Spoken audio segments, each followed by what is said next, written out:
Olá pessoal! Nesse vídeo iremos falar um pouco sobre o estômago, então venham comigo.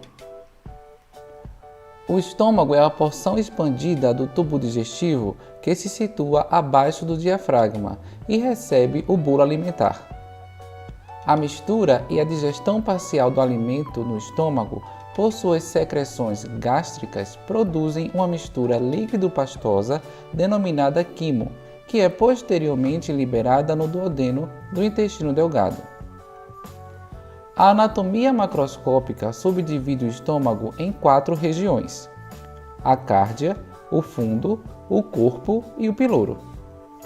A cárdia circunda o orifício esofágico. O fundo situa-se acima do nível de uma linha horizontal traçada através do orifício esofágico.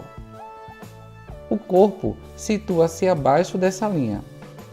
E a porção pilórica é a região em forma de funil que conduz ao piloro. O estômago é dividido histologicamente em 3 regiões, com base no tipo de glândula em que cada uma delas contém. A região cárdica, a parte próxima do orifício esofágico, que contém as glândulas cárdicas. Região pilórica, região proximal do esfíncter pilórico, que contém as glândulas pilóricas. Região fúndica, a maior porção do estômago, que está situada entre a cárdia e o piloro e contém as glândulas fúndicas ou gástricas. As células das glândulas gástricas produzem suco gástrico, cerca de 2 litros por dia, que contém várias substâncias. Além de água e eletrólitos, o suco gástrico contém 4 componentes: o ácido clorídrico, a pepsina, o muco e o fator gástrico intrínseco. O ácido clorídrico é produzido pelas células parietais e participa no início da digestão de proteínas ingeridas na dieta, estando envolvido na conversão do pepsinogênio inativo em uma enzima ativa, a pepsina. Por sua propriedade bacteriostática, o ácido clorídrico destrói a maioria das bactérias que penetram no estômago juntamente com os alimentos ingeridos. A pepsina é uma potente enzima proteolítica. O muco é uma camada ácido protetora para o estômago, secretada por vários tipos de células produtoras de muco. Além disso, o muco serve como uma barreira física entre as células da mucosa gástrica e o material da luz do estômago. Por último, o fator gástrico intrínseco é uma glicoproteína que se liga à vitamina B12. Ele é essencial para a absorção da vitamina B12, que ocorre na porção distal do íleo. Além de tudo isso, encontramos a gastrina e outros hormônios, que são produzidos pelas células enteroendócrinas, nas glândulas fúndicas, e segregados na lâmina própria, onde entram na circulação ou atuam localmente sobre outras células epiteliais. A mucosa gástrica. A superfície interna do estômago vazio revela várias pregas ou elevações longitudinais denominadas rugas. Quando o estômago está completamente distendido, as rugas desaparecem. A mucosa gástrica é revestida pelo epitélio que sofre invaginação em direção à lâmina própria, formando as fossetas gástricas. Nestas fossetas desembocam a secreção de glândulas tubulares ramificadas, características de cada região do estômago. A lâmina própria do estômago é composta por tecido conjuntivo frouxo, onde podem ser encontradas células linfóides. Separando a mucosa da submucosa adjacente, existe uma camada de músculo liso, a muscular da mucosa. O epitélio que recobre a superfície do estômago e reveste as fossetas é colunar simples, e as células secretam muco alcalino, composto por 95% de água, glicoproteínas e lipídios. O bicarbonato, também secretado por essas células, forma um gradiente de pH que varia de 1 a 7. O muco forma uma espessa camada que protege as células da acidez do estômago. As junções de oclusão entre as células superficiais e da fosseta também participam da barreira de proteção na mucosa gástrica. Finalmente, A rede de vasos na lâmina própria e na submucosa possibilita a nutrição e a remoção de metabólitos tóxicos das células mucosas superficiais.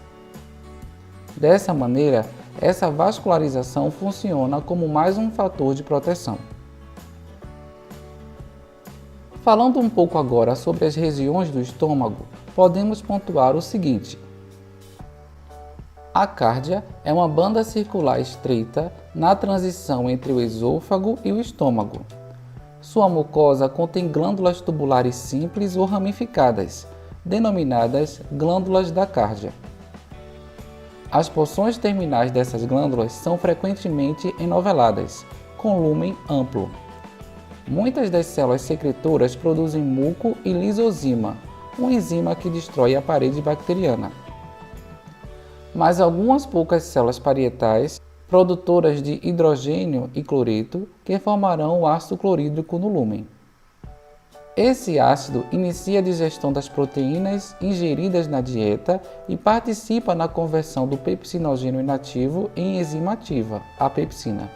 Indo para as regiões do fundo e corpo, podemos notar que a mucosa dessas regiões está preenchida por glândulas tubulares, das quais 3 a 7 se abrem em cada fosseta gástrica. As glândulas contêm 3 regiões distintas: istmo, colo e base. O istmo tem células mucosas em diferenciação, que substituirão as células da fosseta e as superficiais, células tronco e células parietais, também chamadas de oxínticas. O colo contém células tronco, mucosas do colo, diferentes das mucosas do istmo e da superfície, e células parietais. A base das glândulas contém principalmente células parietais e zimogênicas, também chamadas de principais. Células enteroendócrinas estão distribuídas pelo colo e pela base das glândulas. Dessa forma, podemos perceber que as células encontradas nessa região podem ser as seguintes: células tronco, encontradas em pequena quantidade na região do istmo e do colo. As células tronco são colunares baixas com núcleos ovais próximos da base das células. Estas células apresentam uma elevada taxa de mitoses. Algumas células filhas migram mais profundamente nas glândulas e se diferenciam em células mucosas do colo ou parietais, zimogênicas ou enteroendócrinas. Células mucosas do colo. Essas células são observadas agrupadas ou isoladamente entre as células parietais no colo das glândulas gástricas.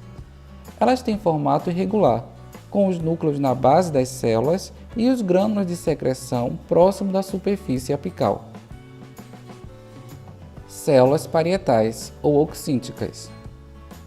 As células parietais são observadas principalmente no istmo e colo das glândulas gástricas e são mais escassas na base. São células arredondadas ou piramidais com núcleo esférico, que ocupa a posição central e apresenta citoplasma intensamente eosinofílico.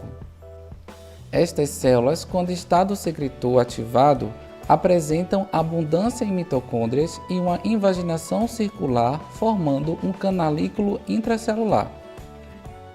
A atividade secretora das células parietais é estimulada por vários mecanismos, como via histamina, gastrina ou estímulo parasimpático. A gastrina e a histamina são potentes estimulantes da produção de ácido clorídrico, sendo ambas secretadas pela mucosa gástrica. Células zimogênicas ou principais. As células zimogênicas predominam na região basal das glândulas gástricas.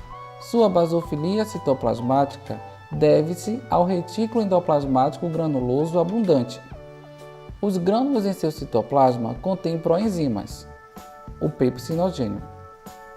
O pepsinogênio é rapidamente convertido na enzima proteolítica pepsina, após ser secretado no ambiente ácido do estômago. Células enteroendócrinas. As células enteroendócrinas são encontradas principalmente próximas da base das glândulas gástricas, Diversos hormônios são secretados ao longo do trato gastrointestinal. Na porção do corpo do estômago, a serotonina e a grelina, também conhecida como hormônio da fome, são os principais produtos da secreção. No antro, a gastrina constitui o principal hormônio secretado e é essencial para diversas funções gástricas. Uma outra região do estômago é o piloro, ou antro pilórico. O piloro contém fossetas gástricas profundas, nas quais as glândulas pilóricas tubulares simples ou ramificadas se abrem. Comparada à região da cárdia, a região pilórica apresenta fossetas mais longas e glândulas mais curtas. Essas glândulas secretam muco, assim como quantidades apreciáveis da enzima lisozima. A região pilórica contém muitas células G, intercaladas com células mucosas. Estímulo parasimpático, presença de aminoácidos e aminas no lúmen, bem como a distensão da parede do estômago, estimulam diretamente a atividade das células G, que liberam gastrina, o qual ativa a produção de ácido pelas células parietais. Falando sobre as outras camadas do estômago, podemos perceber que a submucosa é composta por tecido conjuntivo moderadamente denso, que contém vasos sanguíneos e linfáticos. As camadas musculares são compostas por fibras musculares lisas, orientadas em 3 regiões principais.